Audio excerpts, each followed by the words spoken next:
ki khubor ka Batisi TV. Lawan ra ashapi dak Orange Nissan Looms Hope Ho near Fire Brigade Shillong, ringkat bat ka M Crown Hotel Kendailat Shillong, ka Three Olives Restaurant, balak play nakbentaban Shakriya P, hapo ka Jingkylla jong ka Bio Bubble Antivirus Coating, ringkat ka Cosmic Kingdom, ka Jakai lekai bapaw ha Shillong, balayada na ka Bio Bubble Antivirus Coating, balale da ka Meva Enterprise. Ka Sorkar Jilla haduk menta kadang IT bat kadang yai Shahniah bet ban IT sya ka Meghalaya State Pollution Control Board na ka benta ban pelong ia ka Tohkit halor ka Jingkylla Rong jong ka wa Lukha ka badona East Jingkylla Hills District.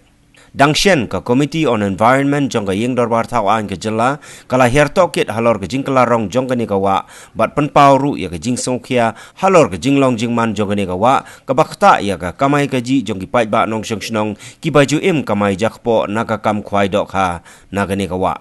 Usembot Menteri Rangba jong ka Jilla ba Preston Tensong habaya kren bat kilat patai kubor ulaya tu balada ka wa Lukha kadang yai beteng ban Kelar Rong hadian habut ka Sorkar kala ban khotno da ki weipat ki tenat Tohkit ki ban nabar khnang ban lap ya ka dau tenrai.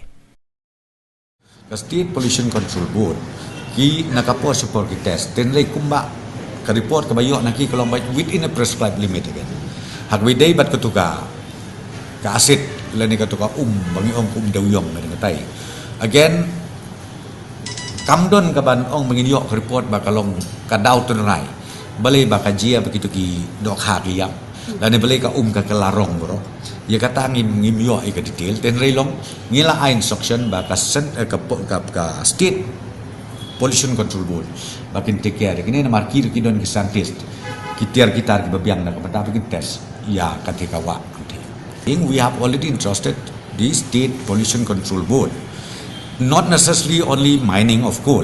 Maybe there are so many factors. We can't just come to a conclusion because we don't know yet. That's what I'm saying.